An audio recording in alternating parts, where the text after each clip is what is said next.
conteúdo para hoje, tá?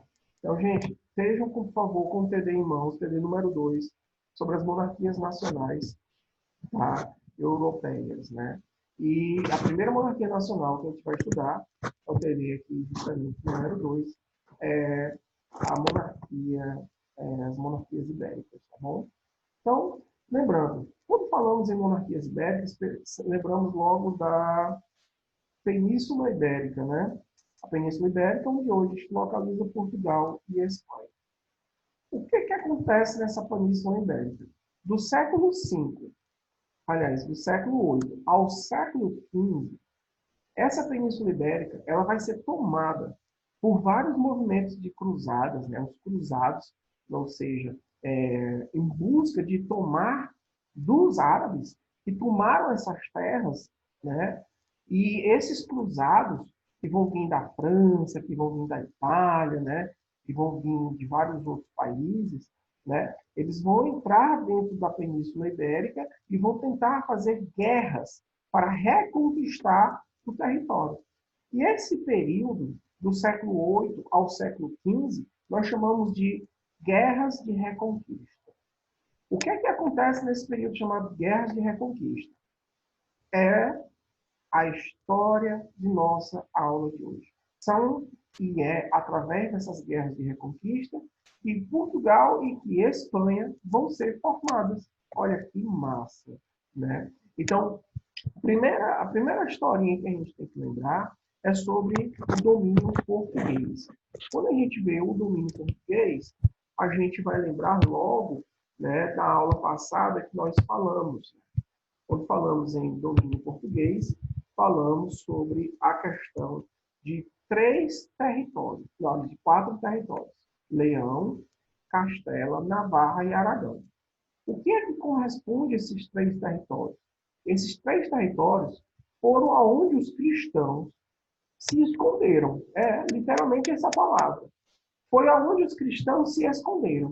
Foi onde os cristãos conseguiram se abrigar, porque eles foram expulsos pelos muçulmanos, pelos árabes, pelos mouros.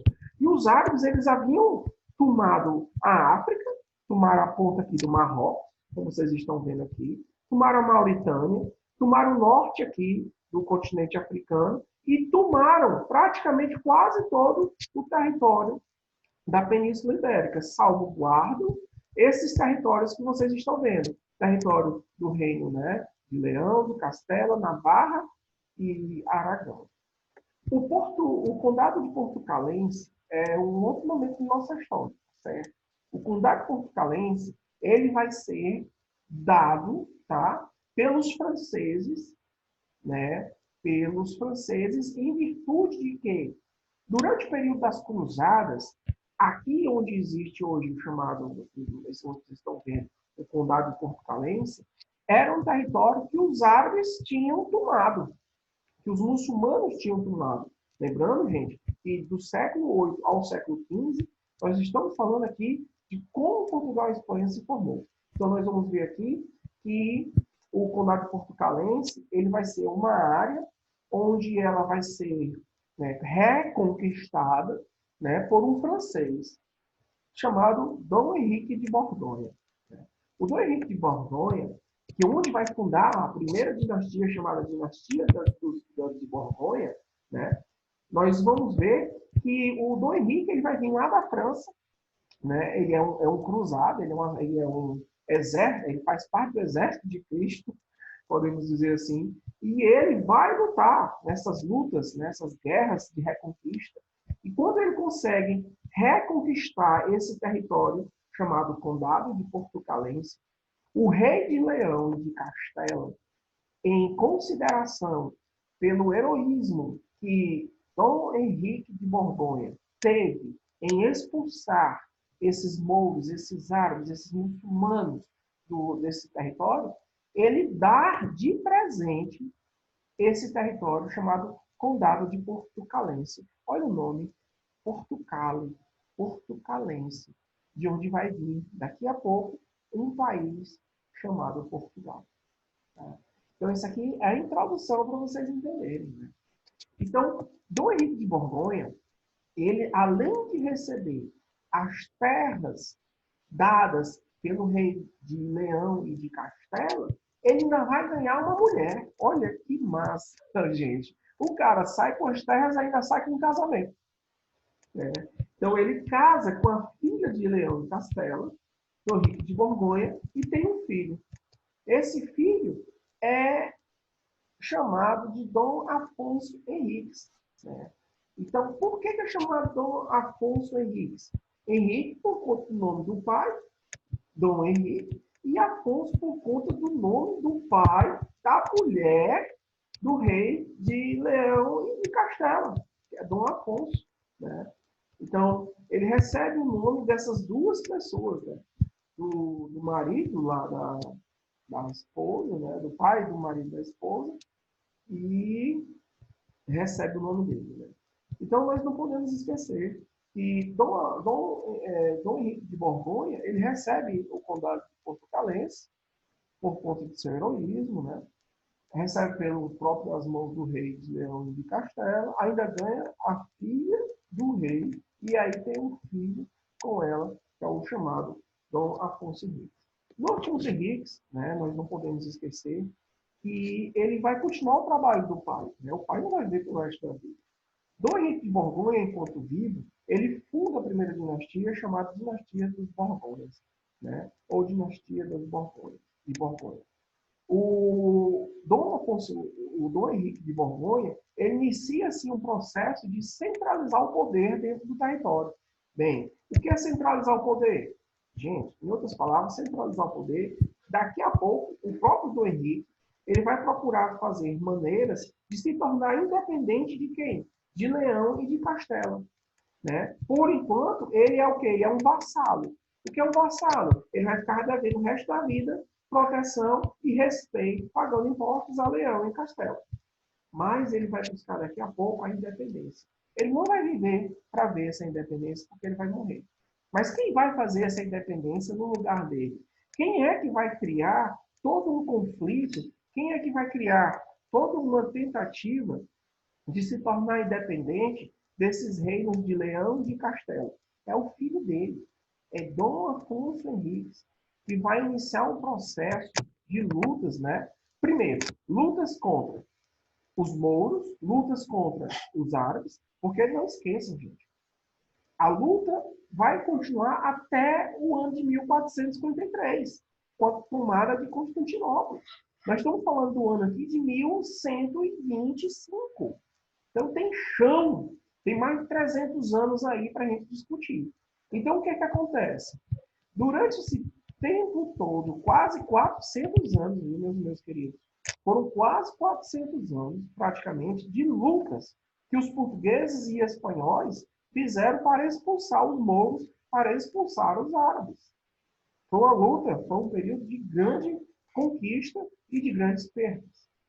Então, o Dom Afonso Henriques, ele assume o lugar do pai, tá certo? A partir de 1939.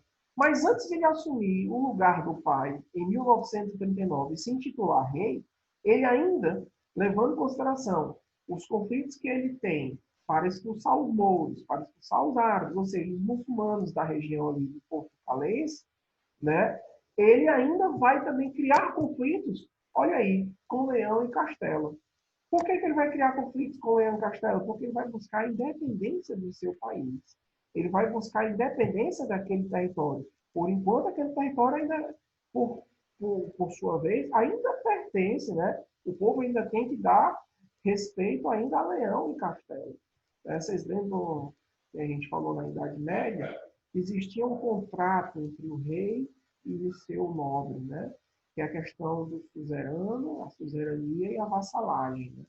Então, gira em torno mais ou menos disso ainda. Não esqueçamos.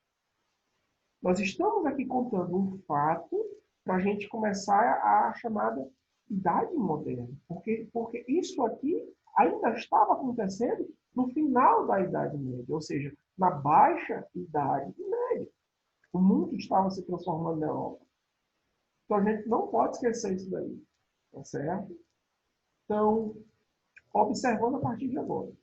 Dom Afonso Henriques, né, ele filho de Dom Henrique de Borgonha, Ele se proclama rei em 1139. Então, vai me acompanhando o raciocínio. Né? Ele só teve a primeira tentativa de independência vai ter em 1143, né? Quando ele, através de uma conferência em Zâmara, ele vai buscar que esse reino ele seja, né, reconhecido. Por quem? Reconhecido pela Espanha, reconhecido pelo Leão e reconhecido por Castela, tá certo? Em 1179, né, em 1179, o Papa Alexandre III, através do Manifesto Exploditório, né, ele lança a questão sobre o governo desse território. E aí dá a menção ao que o Dom Afonso Henriques tanto queria, né? Que é a bênção, digamos assim, que é a autorização, que é a tentativa de reconhecimento de que ele realmente seria, né, o, o líder, né, o rei, né, do portucalense. Né? Somente a partir de 1297, né, que realmente nós vamos ter uma configuração do que é esse hoje atual é, Reino de Portugal, o que é o Portugal hoje em dia. Porque em 1297, através do Tratado de Castela, nós vamos ver realmente uma cisão. Castela e Leão realmente vai dizer assim, perdemos mesmo, então nós vamos cuidar das nossas histórias aqui, nós vamos cuidar dos nossos reinos aqui, e você vai cuidar do seu aí. Somente a partir disso. Mas vai ter uma disputa também, nesse período de 1297 a 1300, de conquistar um território situado ao sul de Portucalense, né? Ao sul de Portucalense. Qual é esse território? É o território de Algarves. Né? Algarves, vocês vão estudar comigo no segundo ano, porque Algarves vai ser aonde vai nascer Dom Pedro, né? Dom Pedro I. Tá? Então, não esqueça, Dom Pedro I foi o nosso primeiro e nosso grande imperador aqui no território brasileiro, né? O imperador brasileiro. Né? Então, ele nasce em Algarves e ele morre também em Algarves. Olha que interessante. Então, Pedro I, ele também vai morrer em Algarves, né? Porque ele vai voltar, ele sai do Brasil, né? Em 1820, depois de 1800, depois que ele proclama a independência do Brasil em 1822, o Dom Pedro I, ele vai ter vários entraves, várias revoltas aqui no Brasil, e ele vai ter que ir embora, né? Depois que sua esposa falece, ele entra em desgraça, né? Muitos problemas políticos, ele acaba tendo que também voltar para Portugal para resolver um problema com o irmão dele, o irmão safado dele e a irmã e a mãe apoiando esse irmão safado.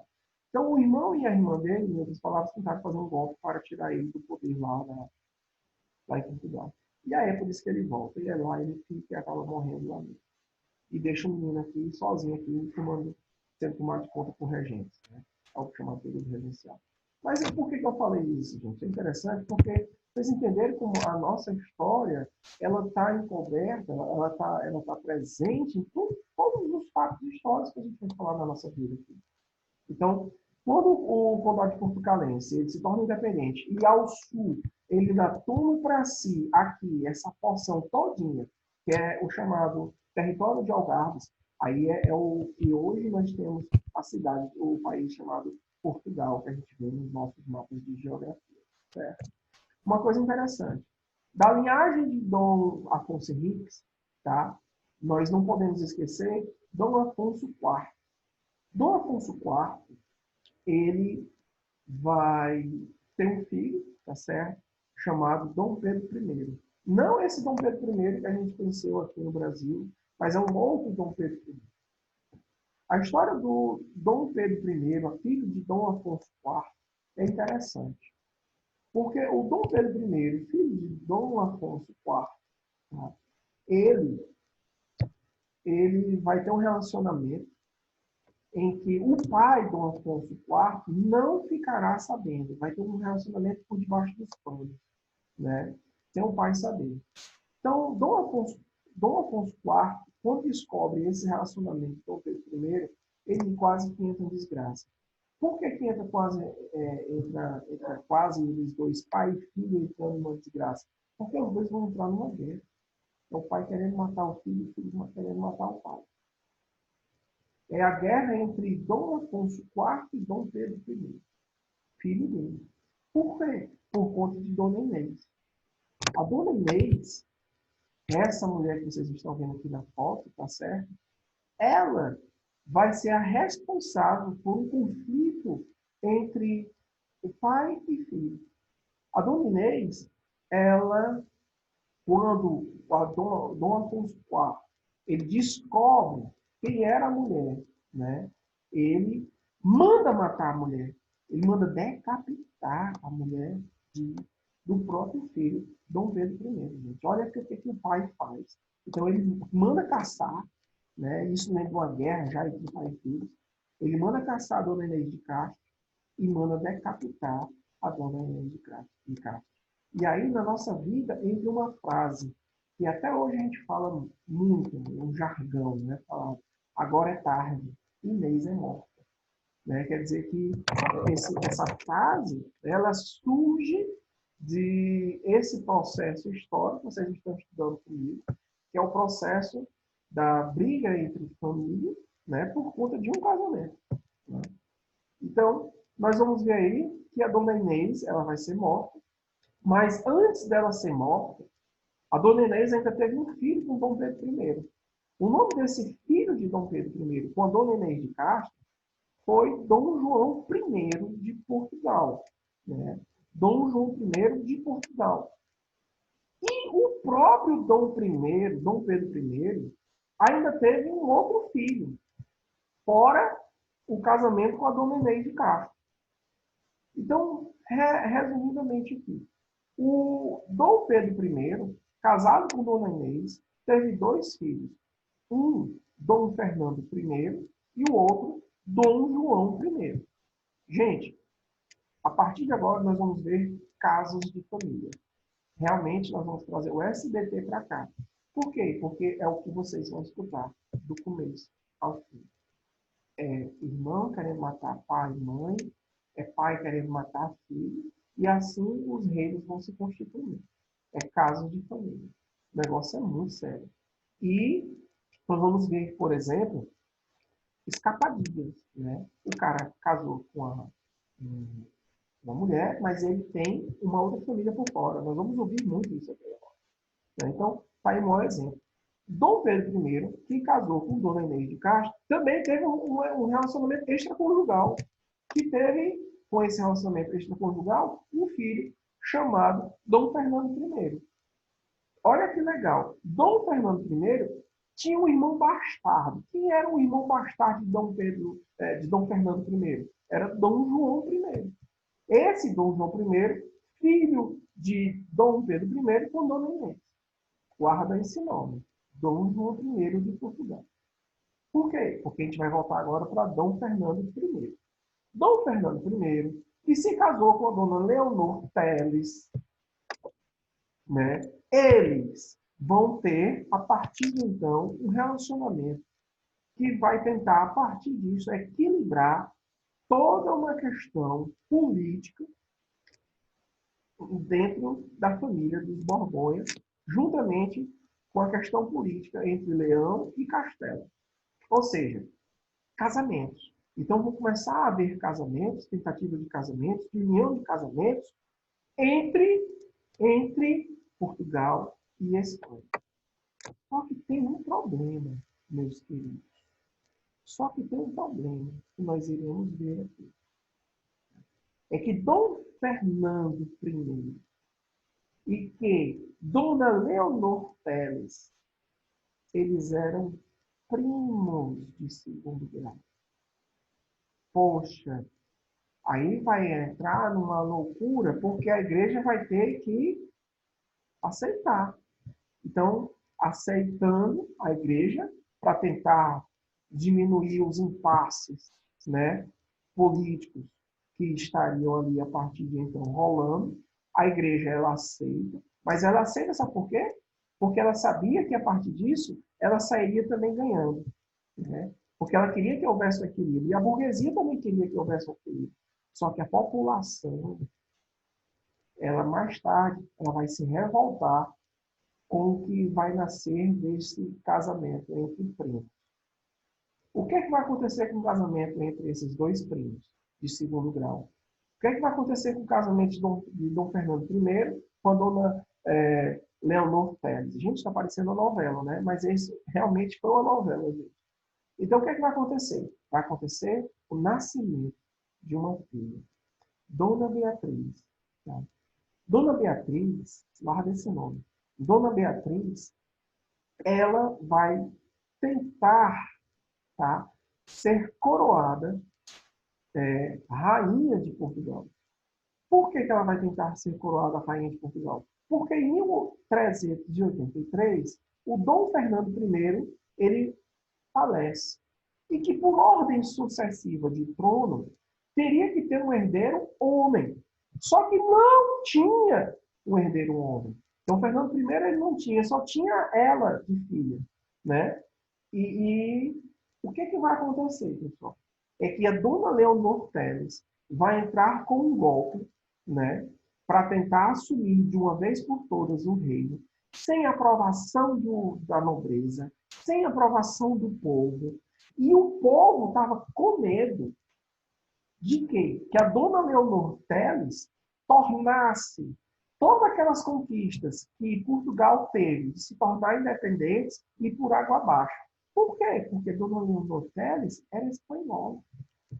Então, o que eles tinham medo? O que a população passou a ter medo? É que eles pensaram da seguinte forma: se a dona Leonor Teles assume o reinado e ela é de Castela, ora, nós vamos voltar a ser pertencentes, nós vamos ser vassalos de novo de Castela. Ninguém quer isso. Todo mundo quer continuar independente. A mesma coisa seria se a dona Beatriz também, ou a mãe, ou a filha, assumisse isso daqui. E aí, gente, quando essas discussões, essa briga, ela começa a existir em 1383, vai existir um problema muito sério sobre essa questão da sucessão do trono. E aí vai iniciar um conflito armado conhecido como Revolução de Aves. A Revolução de Aves, ou a Revolução de Avis, ela começa a partir de 1383 e vai até 1385. Vão levar 2 anos e meio, esse conflito armado por conta de quem vai assumir Portugal. Porque os portugueses querem que sejam portugueses e não herdeiros de tronos espanhóis. Vocês estão entendendo a novela aí? Quem tiver dúvida é só voltar à gravação depois.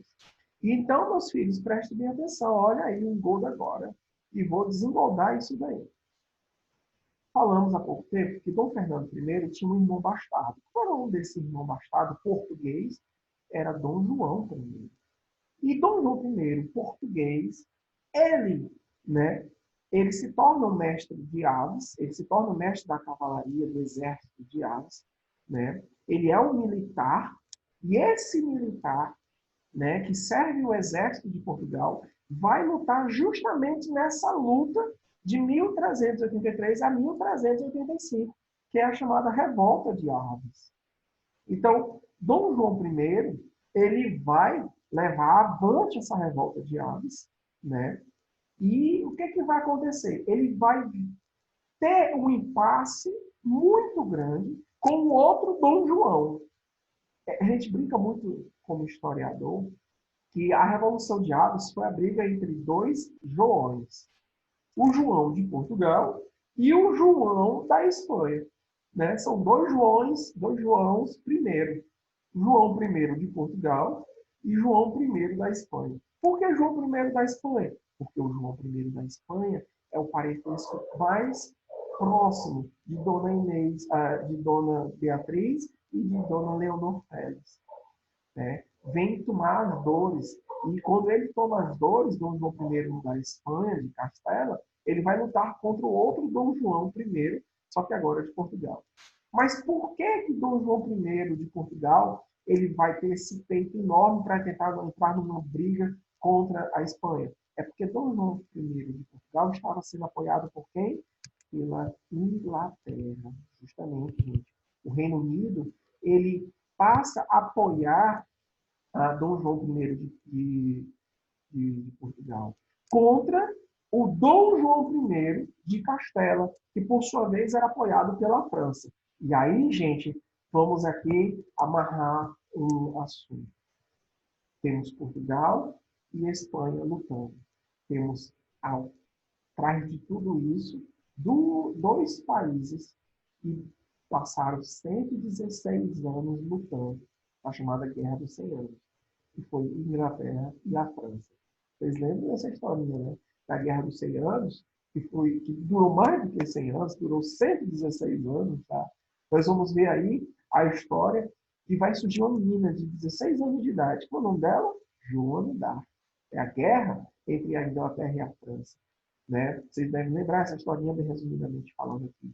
Joana d'Arc, ela foi desacreditada durante muito tempo. E a França já tinha perdido, já estava querendo perder, já estava dizendo, não tem mais jeito, normalmente perdi. Aí vamos dar um voto de confiança nessa menina. Aí a França deixa essa menina, né, camponesa, né, a entrar na guerra. Mas levando em consideração que Joana d'Arc, ela ouvia vozes, né, ela ouvia a voz de Nossa Senhora, ouvia, né, os sussurros de Jesus, etc.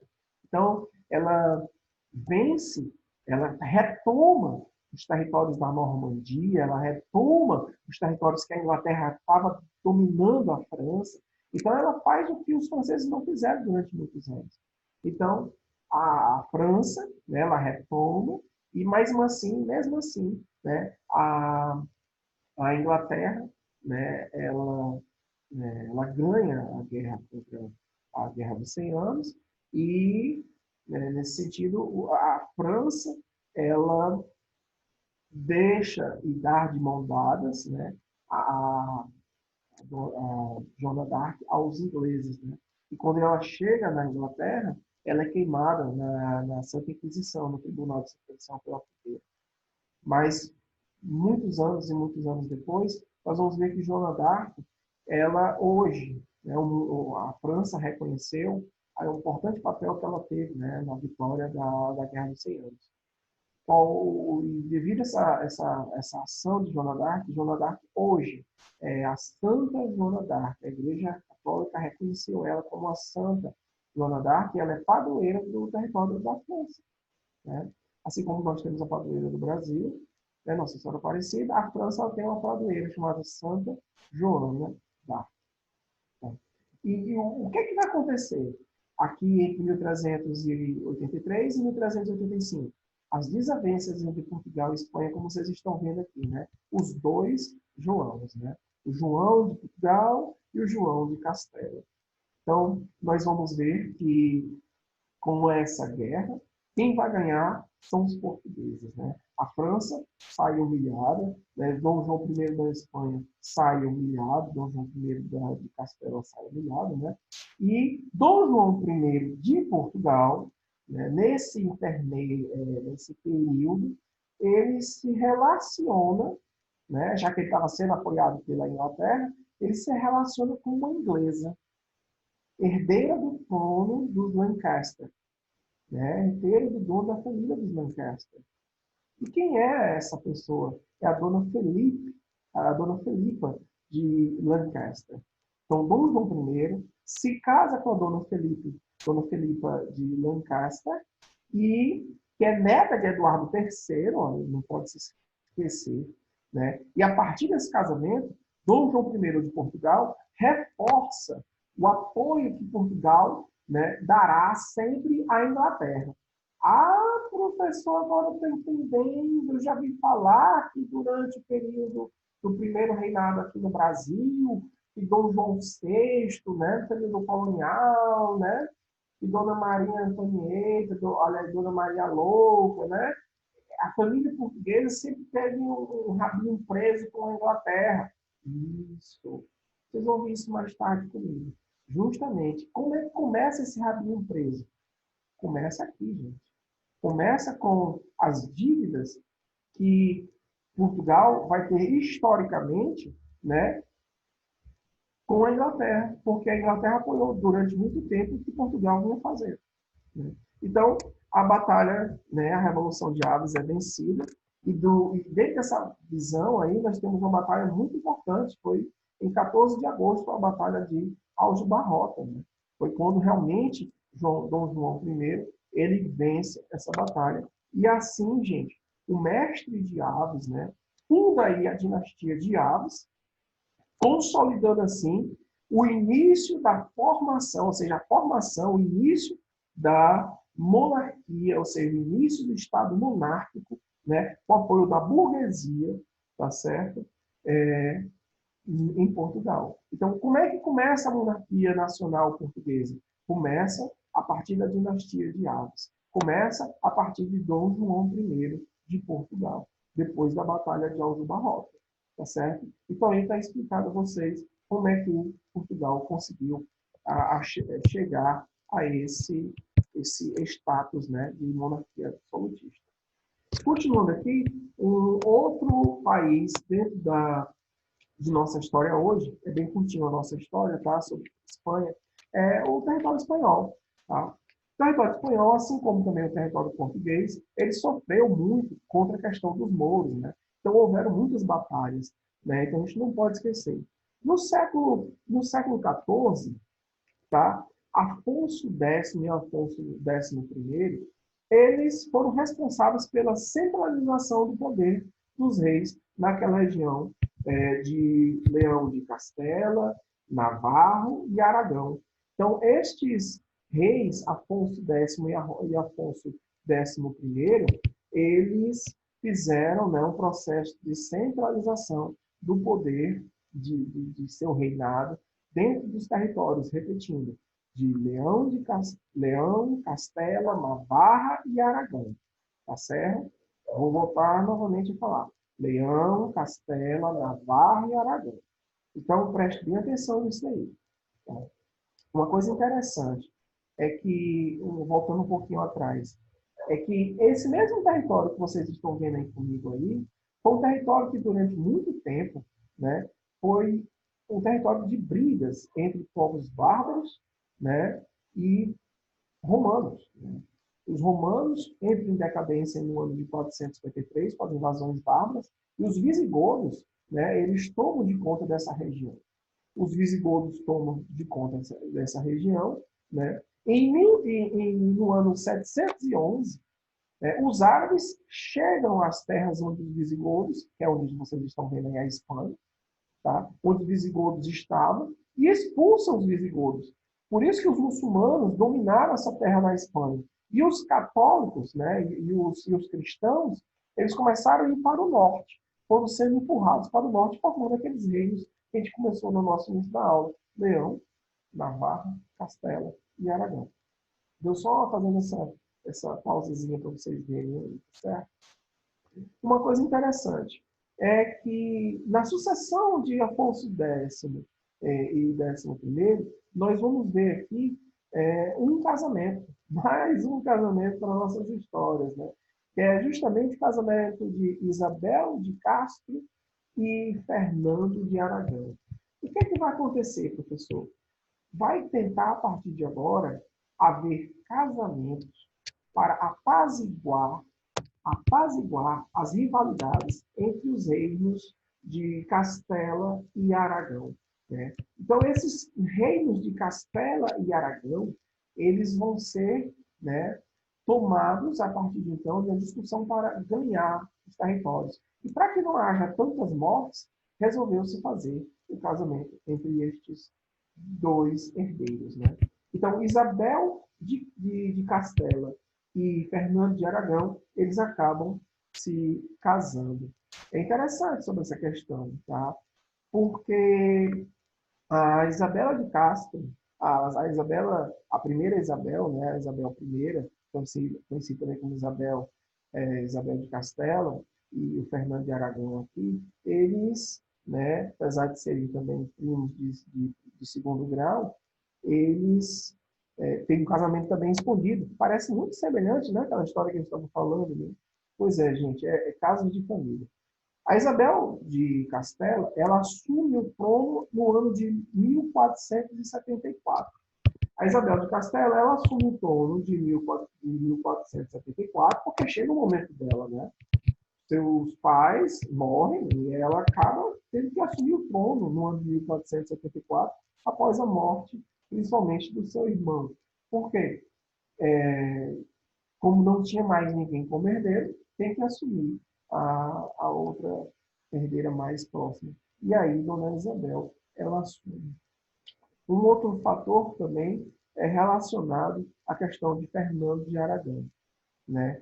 Fernando de Aragão, ele assume o seu reinado no ano de 1479, 5 anos depois que a sua esposa, Isabel de Castela, assumiu o trono. Veja, o que é que nós temos agora? Isso aqui vai entrar na história. São chamados reis católicos.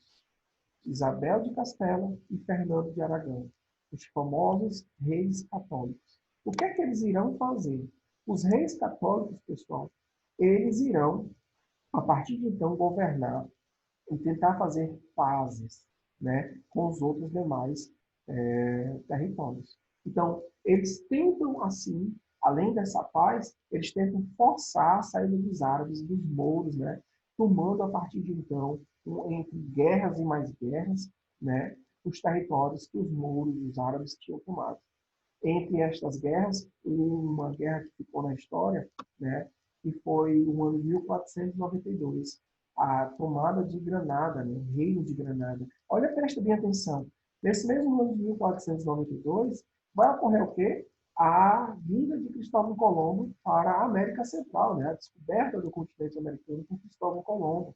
Tem um filme aí, viu, que vocês podem baixar no YouTube, assistir no YouTube, chamado 1492. A Descoberta do Paraíso, tá? Assistam, vocês vão gostar. Vem falando sobre quando Granada foi, né, quando Granada foi retomada, né, pelos espanhóis, quando os árabes e os muçulmanos foram expulsos pelos, pelos espanhóis nessa região de Granada, né? E Cristóvão Colombo recebeu o apoio dos reis católicos, Isabel de Castela e Fernando de Aragão, que vocês vão ver lá no filme também, viu? Muito legal. Para finalizar aqui, nós temos que Isabel e Fernando de Aragão, né, tiveram filhos, né? Uma coisa muito interessante sobre essa questão é que o irmão de Isabel de Castela, Felipe, né, ele morre. E você não pode esquecer que a partir da morte dele, ela assume o trono. Mas o que é que eu quero também falar sobre isso? É que a Isabel de Castela, ela vai ter um filho. Tá? Ela vai ter um filho com o Fernando de Aragão e uma filha também com o Fernando de Aragão. E Isabel de Castela e Fernando de Aragão têm um filho chamado Carlos I. Presta atenção no nome, Carlos I. E a outra filha é a chamada Joana, Joana a Louca. Aliás, Carlos I era filho de Joana a Louca e Carlos I era neto de Isabel de Castela. Então, Isabel de Castela teve uma filha, voltando aqui a falar, né? Isabel de Castela teve uma filha chamada Joana a Louca, e essa filha, Joana a Louca, espanhola, né? Ela teve um filho chamado Carlos I. Guarda esse nome, Carlos I. O que é que vai acontecer? É que os reis católicos, né? Eles vencem, como disse a vocês, a guerra de Granada, né, a guerra contra os muçulmanos em 1492, eles retomam Granada e em 1512, né, eles conquistam também o reino de Navarra. Então agora nós temos Leão, Castela, Aragão e Navarra, e tomando o sul praticamente todo, os espanhóis, eles ganham isso daí e formando assim um grande império, né? Mas quem é que vai formar mesmo a primeira monarquia nacional espanhola?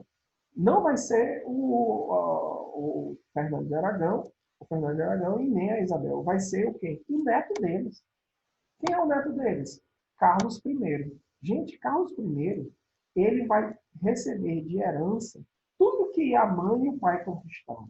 Todos os reinos, todos os condados, todos os títulos que o pai e a mãe deles que o neto, que os avós deles conquistaram. Carlos I, gente, ele vai ser mencionado a partir de então como monarca, né, da Espanha. Ele vai ser o primeiro monarca da Espanha nessa visão de monarquia nacional absolutista. Ele vai ser o primeiro rei da Espanha, com um título enorme, Carlos I, e ele também vai receber um outro título, chamado de Carlos V, quando ele se torna também imperador do Sacro Império Romano e Germânico.